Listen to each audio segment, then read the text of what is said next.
Results continued to come in following the recent Parliamentary and Council by-elections in Zimbabwe. The polls saw the country's main political parties, ZANU-PF, the MDC and the Citizens Coalition for Change, going head-to-head in what is widely viewed as a precursor to the country's upcoming general elections that are due to be held next year.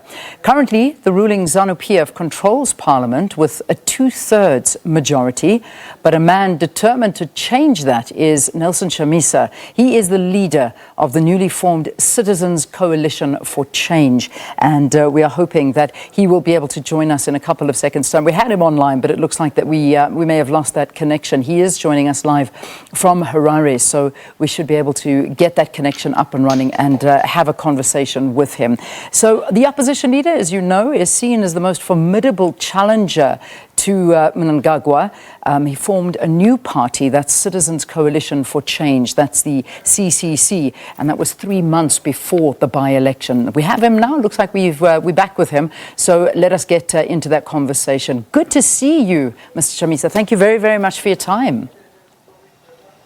Well, thank you, Leanne. Thank you, SABC. Thank you, Africa. Absolute pleasure. Your overall observation of how the election process has unfolded so far? Talk to us about it. Well, we have done it against all odds. The odds were against us in terms of the banning of our rallies, disruption of our campaign programs, arrest of people, our supporters even being violated, tear gas, disruptions of our programs and activities. We even lost one of our supporters, Boneni Ngule, in the Midlands. But I must say that the citizens did exceptionally well. We had a landslide victory. Out of the 28 parliamentary seats, we managed to secure 19 of those. Had it not been for the conditions that are not free and also the environment that is biased in favor of ZANU-PF, would have scored over 25 out of the 28 seats. But I can tell you that it's a real landslide, and the people have done it. The citizens of Zimbabwe have done it. We have moved from 0 to 19 on the parliamentary seats. And I can tell you that in 2023, it's going to be a whitewash. It's going to be a big victory. You know, we want to have two-thirds in parliament, and color is our yellow of choice as a party, as a movement. So yes, we want to turn parliament yellow. On the municipal elections, we had 120 vacancies. We have managed to score about 75. Which is not a small achievement. So we are excited, but we still have a long way to go in terms of the electoral reforms, the playing field, which we have said is not independent, professional, and of integrity. Do we know the results so far? I mean, what I'm reading is that your party managed to get 19 parliamentary constituencies out of the 28. Are these the final results out? Indeed, that's the final result. I mean, this I must say, is quite an overwhelming result for you. You know, against, as you say, a lot of the odds. I mean, having the machinery of intimidation of, you know, the ruling party against you. How hard was it? I mean, talk to us about some of the events that transpired over the weekend during these particular elections. Well, I must say that the voters' roll has some serious and fundamental challenges. A lot of the people did not find their names where they have always traditionally voted. We still have issues around the integrity of our electoral body, the Zimbabwe Electoral Commission, something that we have said has to be finalized, fixed, and sorted out, especially before the general election next year. We have had our rallies being cancelled, over 7 of our big rallies to launch our provincial by-election campaigns were cancelled, including in some of the areas where we have had problems. Just the last one we had in a place called Epworth had been cancelled by the police. We had to go to court to try and secure our participation. So yes, we have had serious problems, vote buying. In the rural areas, certain areas have been rendered no-go areas. There's been violation of particular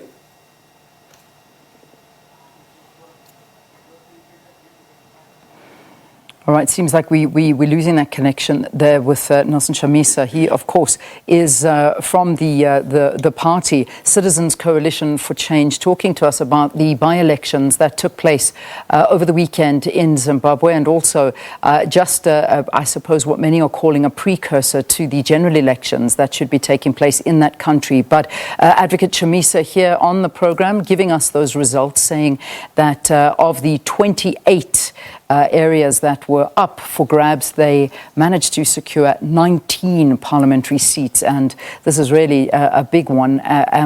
In the background of what he was been saying, that there's been lots of voter intimidation, the voters' roll seems to have been manipulated with, and that's just a couple of the issues that they've been working under. So where they were just saying the ruling party using the state resources, there was intimidation, there's violence, as well as state media that are not on their side. But those were just some of the things that we're hearing during this interview with Advocate Chamisa.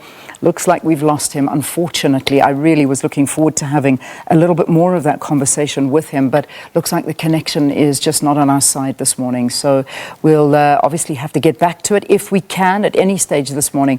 We certainly will. But that's what happened this past weekend. But yeah, unfortunately, not being able to finish that conversation with Advocate Chamisa. But very, very interesting what's happening in Zimbabwe at the moment. And I do know that there was some extensive coverage by the SABC here, but just in terms of how opposition parties are faring, next year's elections are going to be very interesting in that country. Really It certainly will be. But of course, one also has to bear in mind that the splintering of the opposition over years, and you wonder whether that's going to have any sort of impact, whether there will be further splintering, or whether this coalition will effectively hold, as it were. So it's interesting times, but these interesting times have been on the cards for a very long time in Zimbabwe. So it begs the question, will they finally get it right? Yeah. Well, I mean, it's such a, I must say, it's quite amazing how some of the similarities between our voting system and theirs in terms of where the popularity lies. And many are saying that, it looks like the ruling ZANU-PF is still exceptionally popular within the rural areas. Yes. And that's where their voting base is. And also bringing out the late former president, Robert Mugabe's son, also bringing him into the fore, ZANU-PF, bringing him and parading him and trying to sort of get more votes on that. So just a very interesting dynamic, isn't it? It certainly is very interesting. Yeah. But I do hear we have Advocate Chamisa back to continue that conversation, even though it is now on a telephone line. Yeah. All right. Well, let's carry on there. Advocate, unfortunately, we lost you there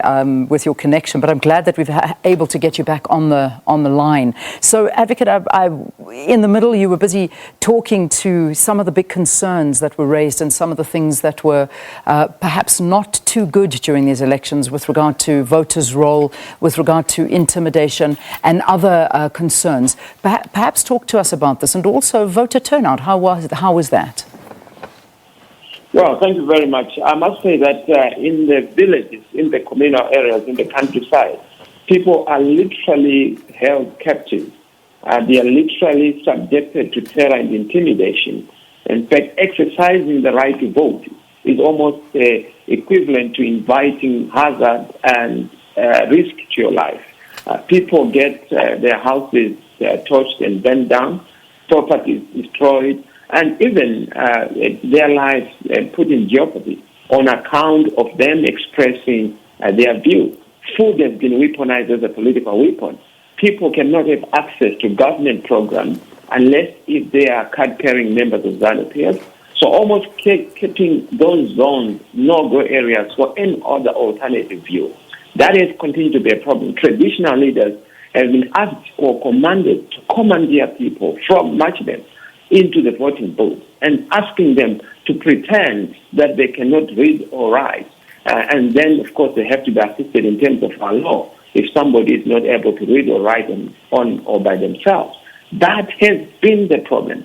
And this is attacking the very heart of our independence. Independence was about one man, one vote. The liberation struggle was about the dignity of the citizen, to be able to have the sovereignty of will, the sovereignty of deciding who should govern them. But this has been attacked by ZANU-PF. ZANU-PF does not believe in a vote. ZANU-PF does not believe in freedom of choice. ZANU-PF does not believe in freedom of assembly or freedom of association. And we've said this has to be fixed. And this is why we want electoral reforms, and we want SADC to help us help ourselves, particularly in the run-up to the election. What's happening with the MDC? I mean, I know that there were some issues with the party, and particularly with the Douglas Monzora. What were the problems associated thereof? And I believe that there was a last-minute surprise where he recalled 16 councillors. Talk to us what happened there. Well, that's history. You know, it's good to talk about history, but we are really focusing on the future. And I can tell you that the future is yellow. I can tell you that the Triple C is the big game in town. The Triple C is the next government in Zimbabwe.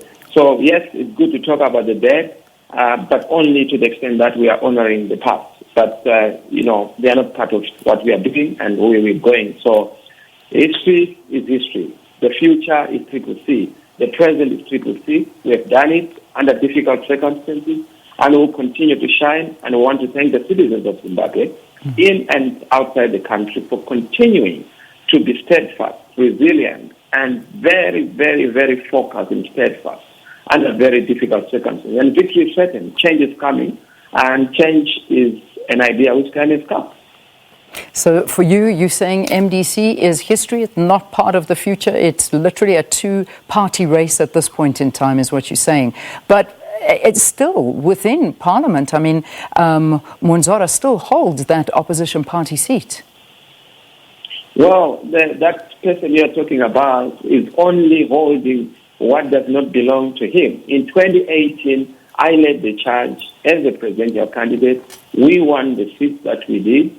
They worked with ZANU-PF and tried to take away those seats from us. A bizarre and very weird thing in any democracy, where you find somebody in the ruling party, ZANU-PF, Mr. Mnangagwa, working in cahoots with those who have now pitched the camp with them to try and destroy a legitimate and credible alternative. And this is why we have said enough is enough on the confusion. Enough is enough on that toxicity. Our focus now is the new, fresh, clear, and focused. So, yes, they may actually be claiming certain people in Parliament, but they are actually only claiming what is already the past. Going forward, I tell you that the Parliament is going to be dominated by yellow, and citizens are very clear about that. We are not talking about the past yet. Advocate, just finally, what are you going to do for Zimbabweans? I mean, we know in terms of the country's fortunes, it's a big problem. Zimbabwe has been plagued by many, many issues for years and years and years that have seen so many of its citizens, millions of its citizens, flee to find opportunities elsewhere, including here in South Africa, which is not easy. Talk to us about what you are going to do to bring this country back. Well, the best issue to deal with here is to attack what the problem is.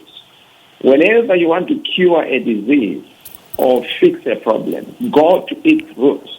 What is the problem? The problem is governance. The problem is leadership. It's leadership stupid.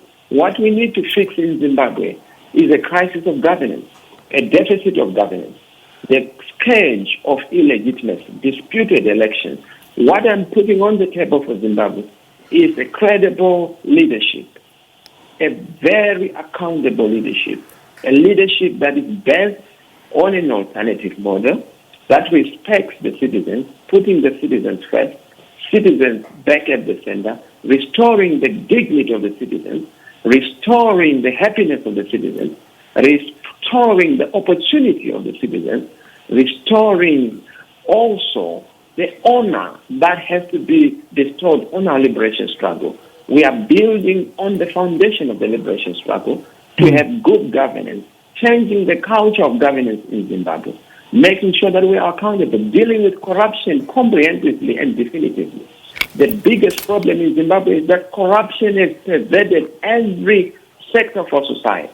It starts with the leadership. It starts with the election corruption, where the election itself is rigged. Those are the issues we need to deal with. Of course, we'll talk about the consistency of policy making, the predictability and confidence in policy, Okay. Dealing with the noise in the cockpit, inconsistencies in terms of property rights and observing property rights, having an economic policy that speaks to what the people want to see. All right, Advocate, thanks for talking to us. Thanks so much for your time. Advocate Nelson Chamisa, he is the leader of the newly formed Citizens Coalition for Change by-elections in Zimbabwe, and as you're hearing, doing pretty well when it comes to those by-elections, grabbing 19 of those 28 seats that were up for grabs.